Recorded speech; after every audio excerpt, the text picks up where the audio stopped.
YouTube, hello, welcome to the live stream. And I have to admit right off the top that the timing of me doing this video, it's interesting right now. And full disclosure, the All-Star reserves came out on Sunday afternoon, so I had about, 48 hours to let all of this sink in. I decided that's what I wanted to do, to see if I really felt like Chris Bassitt was an All-Star snub after 48 hours, after I had some time to digest this. And I was really hoping tonight in his start against the Houston Astros that he would also have a signature performance to go along and make the statement, signed, sealed, and delivered, that he is truly an All-Star snub. Now, that didn't happen. Let me explain. Two things happened here. Number one, my feelings only intensified up to tonight's game that, in fact, yes, he's deserving of this honor. I'll spell it out exactly why in just a second. And I have several comments and ways to look at this, but I also want to point out that tonight's game was,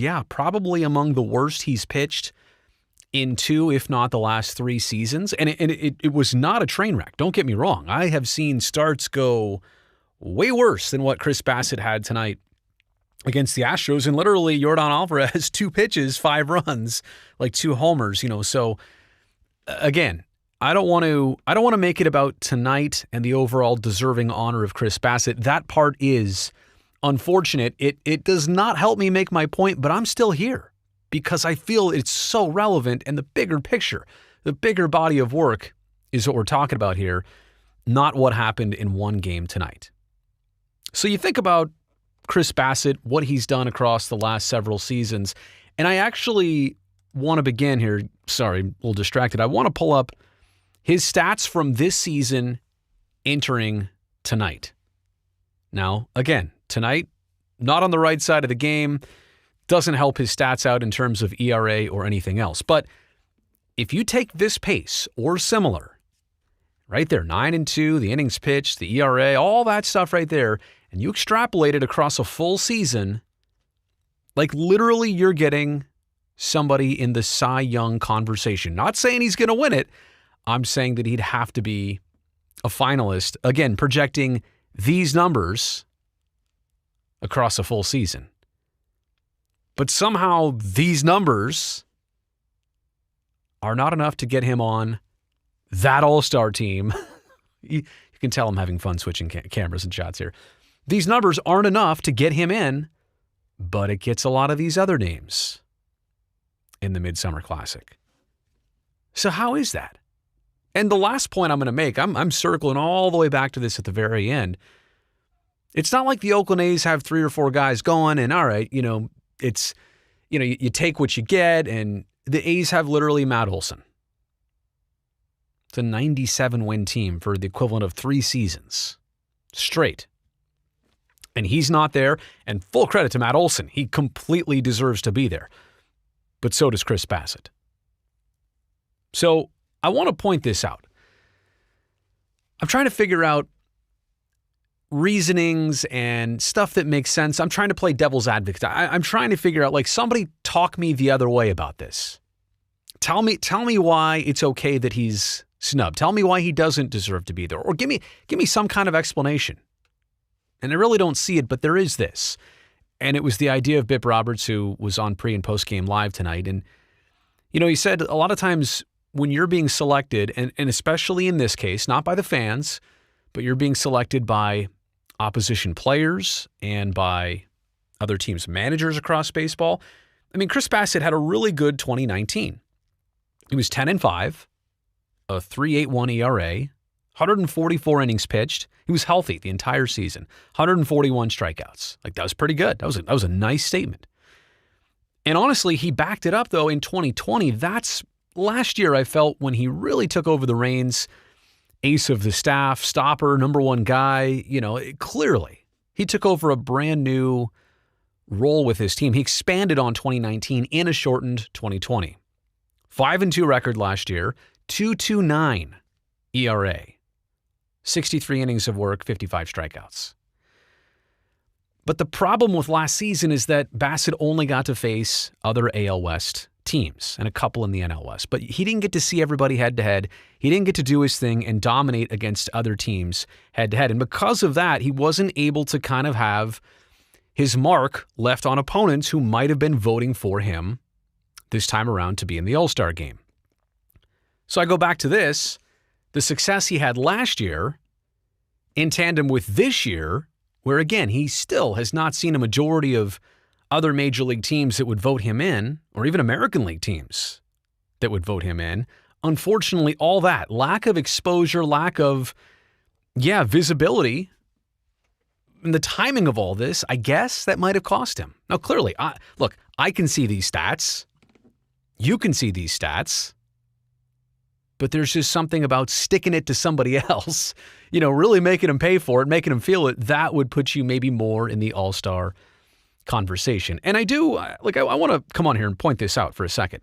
Let's just go left to right on all these numbers here and look at the comparables here between Bassitt, Bieber, Nathan Eovaldi, Yusei Kikuchi, and Carlos Rodon. 9-2 records, 7-4, 9-4, 6-3, 6-3. That's all. I don't even want to say in the same ballpark. I mean, there's 2 9-game winners right there. How many players are the Red Sox sending to the Midsummer Classic? Innings pitched. Nobody working as hard as Bassitt, staying in games long enough. ERA.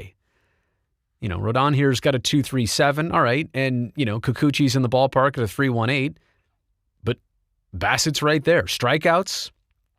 Bassitt's right there between Bieber and Rodon. Terms of walks, and this doesn't really count because now you're getting into strikeouts and walks, and yes, that's largely on innings pitched and your style as a pitcher, but I mean, Bassitt's right there in terms of lack of free passes and in total walks and hits per innings pitched. Bassitt is among the lowest. And again, this is just these are straight up numbers. So I see it two ways. If I can see these numbers and I see he belongs, why wouldn't the people voting him in feel like he also belongs? Again, does it go to the fact that the visibility effect is there? You just didn't see a lot of these teams head-to-head in 2020 and 2021, and because of that, kind of wasn't able to leave his mark on them. And then there's also this, which I think complicates and also frustrates the matter even more for me. So Bassitt pitched tonight against Houston, Tuesday, Wednesday, Thursday, Friday, Saturday. Would pitch again Sunday. Tuesday, Wednesday, Thursday, Friday, Saturday. Yeah, Sunday, sorry. Boy, you really see how dumb I am right there, in real time. But would pitch again on Sunday. And because of that, now let's say that a starter and this happens frequently, a pitcher in the All-Star game, they realize that they're not going to be able to perform. They're not even going to be able to participate. So don't even take the nod, take the invitation, and say, unfortunately, you have to decline. And that usually opens up a spot for another pitcher. In this case, it should open up the door for somebody like Chris Bassitt. But I see it two ways on this. Number one, still kind of insulting that you went with all these guys and you didn't go with this guy. But even then, I think he would accept it. However, because Bassitt would be pitching starting again on Sunday, there's absolutely no way that he'd be throwing any baseballs on Tuesday in Denver as part of the All-Star game. So my question is, if an opening comes up, do they say, Chris Bassitt, it's yours, and yeah, we know you can't pitch, so we have somebody else lined up after that? See what I mean? The logistics of this are equally frustrating as the actuality of this. And let me close this out by saying this is a snub to Chris Bassitt. But in a lot of ways, it's a snub to the Oakland A's. 97 wins in 2018. 97 wins in 2019. The equivalent of 97 wins, was it 36 last year? You do the math, it gets them to the equivalent of 97 wins last season. They led their division for most of this season so far. The Astros have taken it over in the last couple weeks, but at some point, one player from the Oakland A's going to the All-Star game. How about the lower two of the lower teams in the AL West? Over the weekend, the Angels and Rangers were in the 2 last spots in the division. They have 6 guys total. Walsh, Ohtani, and Trout for the Halos, Gibson, Garcia, and Gallo for the Rangers. How does that work? I mean, can I look at a pitcher on the Rangers and an injured star on the Angels and say, well, and I realize Trout was voted in, same thing with Ohtani, but the Oakland A's got snubbed big time. Chris Bassitt got snubbed big time. So I don't have a whole lot more to say than that. I want to just make that point.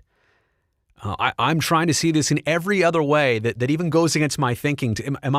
Yes, I'm a homer, of course. I'm a bit of a homer. I do see things through a certain lens. There's no doubt about that. But I'm also trying to be practical and realistic about this and say, wait, am I missing something here? He's got one guy, and it's Olsen who fully deserves it, but not this guy? And let me also close with this. What is the All-Star game? What's an All-Star? Is it a first-half All-Star? By that I mean, are we choosing players right now based on only what they've done in the first half of 2021? Or is it what they did all of last year, or even the second half of a normal year? It should be, in my opinion, what you do in the current season is kind of like the base level of your All-Star candidacy, right? Like, yes, player X, look at their stats this year, completely deserve to be an All-Star. But if you're looking for the deeper level, if you're looking for a tiebreaker situation, if you're looking to affirm whether this person belongs in the game or not, look at their last half season. Otherwise, why are we calling this an All-Star game? It should be called a first half All-Star team. Let's really make it clear that if you're not going to credit what happened in the second half of prior seasons, like the season prior to the current one, if you're just going to throw that out the window, then it's not a full All-Star team. You're talking about a first half All-Star game. These are the All-Stars of the first half. So, and I'm making that point specifically with Bassitt in mind because he had a really good 2019. He had a monster 2020. And he's continued that with the exception of one game tonight here in 2021. And on that note, did it have any effect from the snub? I hope not. I doubt it. Knowing this guy, like watching him pitch, watching him talk, I would think that if anything, it would have been motivation for him. Tonight, tough loss, said he didn't have it from the outset. He kind of knew. And it was 2 pitches and, put 5 runs for the Houston Astros on the board. So, yeah, I really do think that this is the case. I'm sticking with this mentality, and maybe he'll be named, and I'll feel okay about that. I'll be glad for him that somebody saw it right. Somebody saw this and decided to make it right. But it's still always going to just have a sour taste in my mouth. All right, so that's the end of this one. Thanks for watching. Talk to you soon. Bye.